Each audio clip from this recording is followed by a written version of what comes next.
अस्सलाम वालेकुम students, welcome to my channel physics corner. इस वीडियो में हम क्लास 9th की जो न्यू बुक है उसका chapter number 1 that is physical quantities and measurements, उसके शॉर्ट रिस्पॉन्स जो क्वेश्चंस हैं उनको डिस्कस करेंगे। So let's start. Question number 1, how physics plays an important role in our life. जी, फिज़िक्स किस तरह हमारी लाइफ में बहुत इंपॉर्टेंट है, ये तो हम सबको पता ही है कि फ़िज़िक्स जो है वो बहुत इंपॉर्टेंट रोल प्ले कर रही है हमारी डेली लाइफ में, ठीक है। और ये बहुत सारे एस्पेक्ट्स में, बहुत सारी जगहों पे इसकी बहुत ज़्यादा इम्पॉर्टेंस है, ठीक है। फर्स्ट स्टेप में हम लिख सकते हैं कि जो फिज़िक्स है, अगर हमें नेचुरल फिनोमेनास को अंडरस्टैंड करना है, जैसे ग्रेविटी हो गई, मोशन हो गई, मून वगैरह की मूवमेंट हो गई, इन सबको अगर हमें अंडरस्टैंड करना है तो हमें फ़िज़िक्स आना बहुत ज़रूरी है, ठीक है। और सेकेंड पॉइंट में क्या है कि फ़िज़िक्स का बहुत स्ट्रॉन्ग कनेक्शन है मैथ्स के साथ भी, तो अगर हमें फ़िज़िक्स को अंडरस्टैंड करना है तो बीच में हमें मैथ्स के टूल्स भी यूज़ करने पड़ेंगे ताकि हमारे लिए इसको ईजी हो जाए, ठीक है। थर्ड में क्या है कि फ़िज़िक्स जो है वो हर जगह पे बहुत ज़्यादा इंपॉर्टेंट रोल प्ले करती है। कुछ जो चीज़ें हैं, मतलब कुछ जो एरियाज़ हैं वो मैंने यहाँ लिख दी हैं, जैसे कि एयरप्लेन्स हैं, कंप्यूटर्स हैं, न्यूक्लियर वेपन्स हैं, न्यूक्लियर एनर्जीज़ हैं, फिजन फ्यूजन का जो रिएक्शंस हैं, ट्रांसपोर्टेशन है, सैटेलाइट टेक्नोलॉजीज़ हैं, मेडिसिन्स वगैरह, इवन के पूरी यूनिवर्स को अगर हमें अंडरस्टैंड करना है तो हमें फ़िज़िक्स को जानना बहुत ज़रूरी है। और ये बहुत ज़्यादा हमारे यूनिवर्स में फ़िज़िक्स जो है वो बहुत ज़्यादा इंपॉर्टेंट रोल प्ले कर रही होती है, ठीक है। बहुत ईजी क्वेश्चन है, इसको आप एक दफ़ा पढ़ के अपने वर्डिंग्स में भी लिख सकते हैं। सो नेक्स्ट क्वेश्चन क्या है, estimate your age in minutes and seconds. आपको अपनी एज बतानी है जो सेकेंड्स में, ठीक है। तो यहाँ पे क्या करना है, हमने अपनी एज लिखनी है। लेट्स सपोज मैंने यहाँ लिख दिया 15 ईयर्स, किसी की 16 है तो यहाँ 16 लिख दे, जिसकी 14 है वो यहाँ 14 लिख सकता है, ठीक है। तो हमने क्या करना है, सबसे पहले तो हमने यहाँ पे 15 मल्टीप्लाई बाय 365, 1 ईयर में कितने डेज़ होते हैं, 365 डेज़ होते हैं। अब हमने इस डेज़ को आवर्स में कन्वर्ट करना है कि एक दिन में, ठीक है, ये डेज़ हो गए, एक दिन में कितने घंटे होते हैं, 24 आवर्स होते हैं।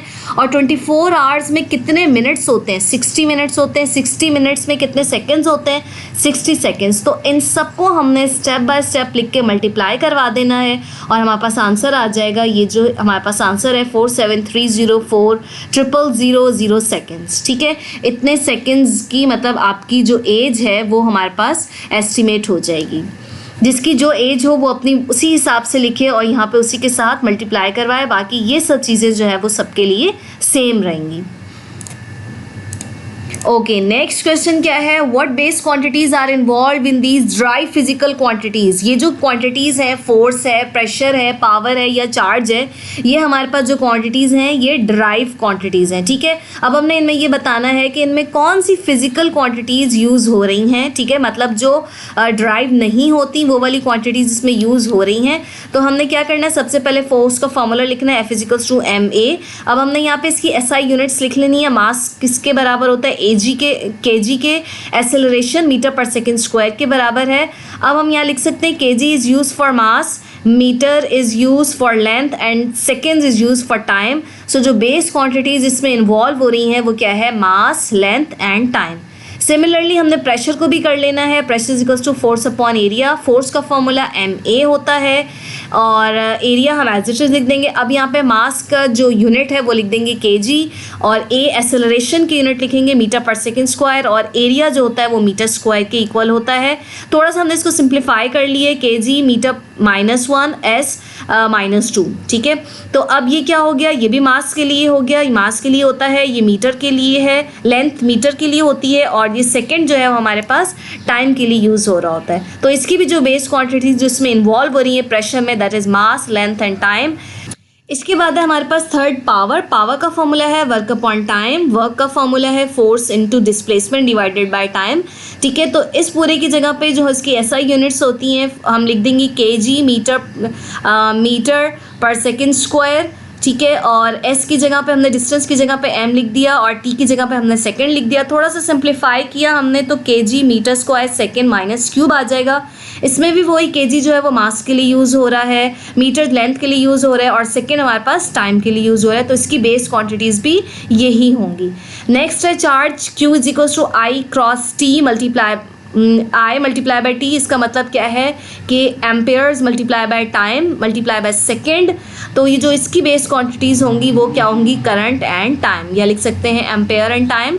ठीक है, तो ये इसकी बेस क्वांटिटीज़ हैं। इसमें सिर्फ हमने क्या करना था, बेस क्वांटिटीज़ फाइंड आउट करनी है, मतलब ऐसा यूनिट्स लिखेंगे, उससे आपको ईजिली पता चल जाएगा कि इसमें कौन कौन सी बेस क्वांटिटीज़ यूज़ हो रही हैं। ओके जी, नेक्स्ट क्वेश्चन है question number 4। Show that prefixes micro is 1000 times smaller than prefixes milli, कि जो माइक्रो है वो 1000 टाइम्स स्मॉलर है मिली से। ठीक है, तो हम यहाँ लिख देंगे माइक्रो इज इक्वल टू 10⁻⁻⁶ और मिली किसके बराबर होता है, 10⁻³ के। ठीक है, अब हम क्या करेंगे, ये हमने लिख दिया, हमने इसको क्या करना है, ब्रेक कर देना है -3 और -3 में। ये हमने 10⁻³ एज इट इज लिख दिया, जबकि यहाँ पे हमने कह दिया 10⁻³ किसके बराबर है, मिली के बराबर है। ठीक है, तो प्रूव हो गया। यहाँ पे बस हमने क्या किया है, 1/1000 कर दिया और मिली एज इट इज लिख दिया है कि micro is smaller than 1000 times smaller than milli. ठीक है, बहुत ही ईजी है, कोई इसमें प्रॉब्लम नहीं है। नेक्स्ट है हमारे पास question number 5। Justify that displacement is a vector quantity while energy is a scalar quantity. Okay, तो हमने ये बताना है कि डिस्प्लेसमेंट वेक्टर क्वांटिटी क्यों है और एनर्जी जो है वो स्केलर क्वांटिटी क्यों है। तो बहुत आसान है इसमें, क्योंकि डिस्प्लेसमेंट वेक्टर क्वांटिटी है, क्योंकि इसमें हमारे पास मैग्नीट्यूड भी होता है और इसमें हमारे पास डायरेक्शन भी होती है। तो डिस्प्लेसमेंट डिपेंड कर रही होती है डायरेक्शन पे, and its calculation involve the considered direction of each moves, के हर जगह की डायरेक्शन, इनिशियल से लेकर फाइनल तक की डायरेक्शन डिस्प्लेसमेंट में हमने शो करनी होती है, या कुछ भी अगर हमने सॉल्व करना होता है तो उसमें बतानी होती है। इसीलिए हमारे पास वेक्टर क्वांटिटी, आपको पता है वेक्टर क्वांटिटीज कौन सी होती हैं, जिसमें मैग्नीट्यूड और डायरेक्शन दोनों चीज़ें मेंशन होती हैं। ठीक है, और एनर्जी जो है वो हमारे पास एक स्केलर क्वांटिटी है, इसमें हमारे पास सिर्फ और सिर्फ मैग्नीट्यूड होता है, इसमें हमें डायरेक्शन की ज़रूरत नहीं होती। Energy does not have a direction, it is the measure of ability to do work and its calculation only involve the magnitude not the direction. कि अगर हमें एनर्जी फाइंड आउट करनी होती है तो हमें सिर्फ और सिर्फ इसकी मैग्नीट्यूड चाहिए होता है, उसकी डायरेक्शन से हमें कोई फर्क नहीं पड़ता। ठीक है, question number 6। Screw gauge can give more precise length than vernier caliper, briefly explain why. यहाँ पे ये बात कह रहे हैं कि स्क्रू गॉज जो है वो बहुत ज़्यादा प्रिसाइज या एक्यूरेट रीडिंग देता है as compare to the vernier calliper. आप इसको एक्सप्लेन करें क्यों।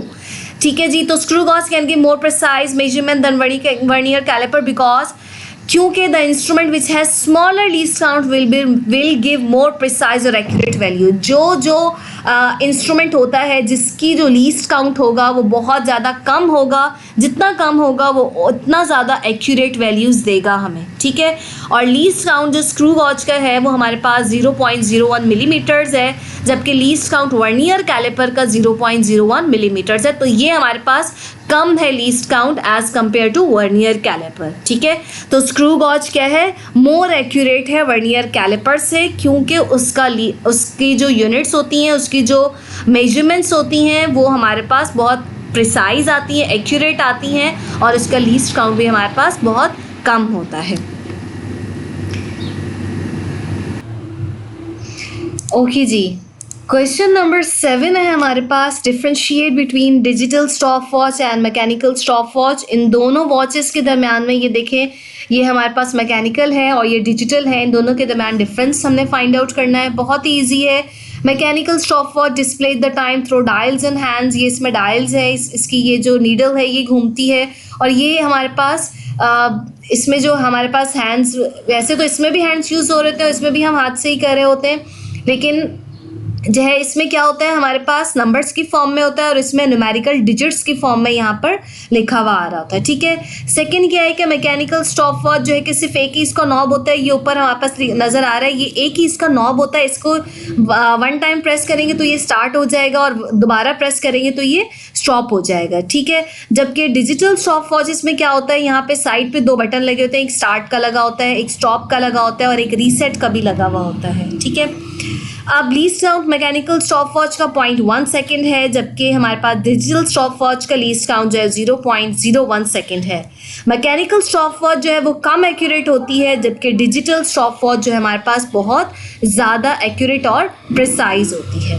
ठीक है, नेक्स्ट है हमारे पास question number 8, how measuring cylinder is use to measure the volume of an irregular shape stone. कोई भी हमारे पास शेप का स्टोन है हमारे पास, हमने उसको किस तरह से उसका वॉल्यूम फाइंड आउट करना है। ठीक है, तो इसके लिए हम क्या करेंगे, यहाँ पे हमने fill the cylinder with the water to a certain level, एक लेवल तक हमने इस वाटर से सिलेंडर को फिल कर लेना है और इसका इनिशियल वॉल्यूम हमने फाइंड आउट कर लेना है। ठीक है, carefully submerge the stone into water, आराम से हमने अब इसके अंदर क्या करना है, पानी के अंदर स्टोन डाल देना है। ठीक है, सिलेंडर के अंदर स्टोन को हमने डाल देना है। Record the new water level, तो आप देखेंगे कि वाटर लेवल जो है हमारे पास इंक्रीज हो जाएगा 50 ml से, यहाँ पे देखें ऊपर तक क्या आ गया 75 ml तक ये इंक्रीज हो गया है। अब हमने क्या करना है, calculate the volume of a stone by subtracting the initial from the volume.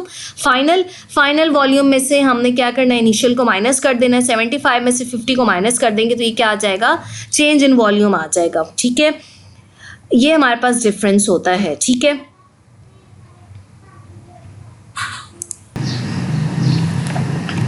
Next question number 9 में ये कह रहे हैं कि हमें what precautions should be kept in mind while taking the measurements using the measuring cylinder. हमें कौन सी precautions use करनी चाहिए, अपने माइंड में रखनी चाहिए जब हमें कोई भी मेजरमेंट्स लेनी होती हैं। तो सबसे पहले ये तो बहुत आसान है कि हमें सबसे पहली जो बात है अपने माइंड में रखनी है, दैट इज़ के वो फ्लैट सरफेस पे होना चाहिए। कोई भी मेजरिंग सिलेंडर है वो फ्लैट सरफेस पे हो ताकि हम वो एक जगह पे इजीली रखा जा सके और उसकी मेजरमेंट्स हम आराम से कर सकें। ठीक है, और सेकंड है रीड एट आई लेवल, के हमें कोई भी मेजरमेंट्स लेनी होती हैं तो हमें बिल्कुल उसके जो भी वाटर हो या कोई भी नंबर हो जहाँ पे हमें रीडिंग्स लेनी है, बिल्कुल उसके लेवल पे जाना होता है, आई लेवल पे जाके हमने उसकी रीडिंग्स नोट करनी होती हैं ताकि हमारे पास एरर ना आ सके। ठीक है, और प्रॉपर लाइटनिंग होनी चाहिए ताकि हमारे पास जो मेजरमेंट्स हैं वो बहुत ही अच्छी आ सकें।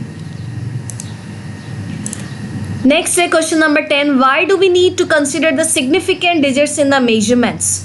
We need to consider the significant digits in measurements. हमें significant digits जो है उनको क्यों ज़्यादा हम प्रेफर करते हैं measurements में कि वो लिखी जाए, क्योंकि इट इंडिकेट द प्रिसाइजिंग, मतलब जो सिग्निफिकेंट फिगर्स हैं वो बहुत एक्यूरेसी देते हैं और रिलायबिलिटी होती है उनकी, जो मेजरमेंट्स लेते हैं तो उनकी जो मेजरमेंट्स में जो लिखी जाती हैं सिग्निफिकेंट डिजिट्स उसमें बहुत रिलायबिलिटी होती है। ठीक है, और इंश्योर द एक्यूरेसी, तो मतलब क्या है कि उसमें जो फॉल्स होने का इशू है वो बहुत कम से कम होता है और कैलकुलेशंस जो होती हैं वो बहुत एप्रोप्रिएट एक्यूरेटली हम इसको मेजर कर सकते हैं। ठीक है, जैसे फॉर एग्जांपल में आप लिख सकते हैं कि अगर किसी ने रीडिंग ली है 2 और किसी ने ली है 2.12, तो जो उसकी रीडिंग होगी जिस इंसान की 2.12 वो बहुत ज़्यादा एक्यूरेट रीडिंग होगी तो वो हमारे पास ज़्यादा प्रेफर की जाएगी एज़ कम्पेयर टू 2 के।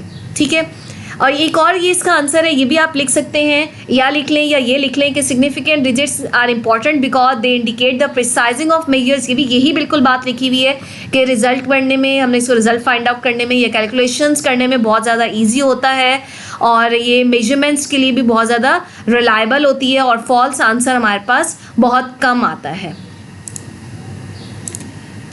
क्वेश्चन नंबर 11 क्या है कि random errors can be reduced. Random errors को किस तरह से रिड्यूस किया जा सकता है।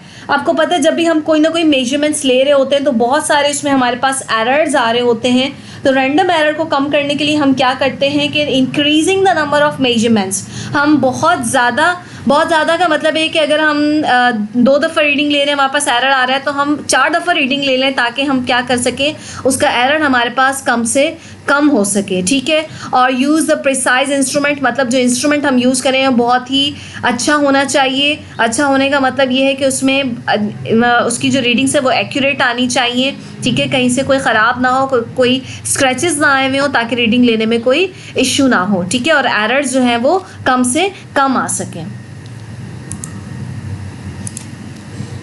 नेक्स्ट है लास्ट क्वेश्चन हमारे पास, differentiate between precision and accuracy. इन दोनों के दरम्यान डिफरेंस बताना है।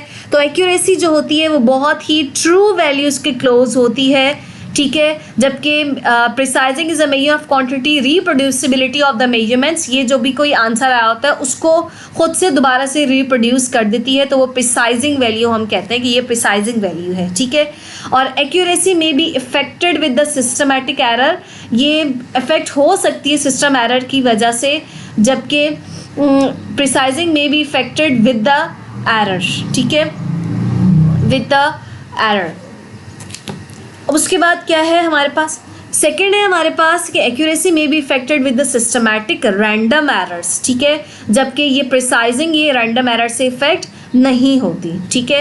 It is the degree of conformity, ये क्या है कि ये कंफर्म हो जाता है कि जो एक्यूरेसी है मतलब कि ये आंसर बिल्कुल करेक्ट है, और ये रिप्रोड्यूसिबिलिटी ये खुद से दोबारा से हम जनरेट कर सकते हैं, खुद से बना सकते हैं, ठीक है। जैसे कि हम लोग लिखते हैं 5.9, तो हम इसको कह देते हैं कि ये जो हमारे पास आंसर 6 आ रहा है उसको हम जो है वो राउंड ऑफ कर देते हैं, तो वो ये प्रिसाइजिंग वैल्यू हम कहते हैं 6 इसकी प्रिसाइजिंग वैल्यू है। जबकि एक्यूरेसी में हम बात करेंगे तो हम कहेंगे 5.8 इसकी एक्यूरेट वैल्यू है। एक्यूरेट वैल्यू में भी precise in more the cases, कि हम एक्यूरेट वैल्यू को बहुत ज़्यादा केसेस में प्रिसाइज कर सकते हैं। जैसे मैंने आपको बताया 5.8 वैल्यू तो हम उसको 6 कर सकते हैं, और प्रिसाइज वैल्यू में नॉट बी एक्यूरेटेड, तो अगर 6 कोई आंसर आया है तो हम उसको अब एक्यूरेट नहीं कर सकते, मतलब हम इसको यही सपोज करेंगे कि ये एक्यूरेट ही है, ठीक है जी। ये थे हमारे पास short response question chapter number 1 के, क्लास 9th के। अगर आपको इसमें कोई भी डिफ़िकल्टी हो तो आप मुझे मैसेज कर सकते हैं।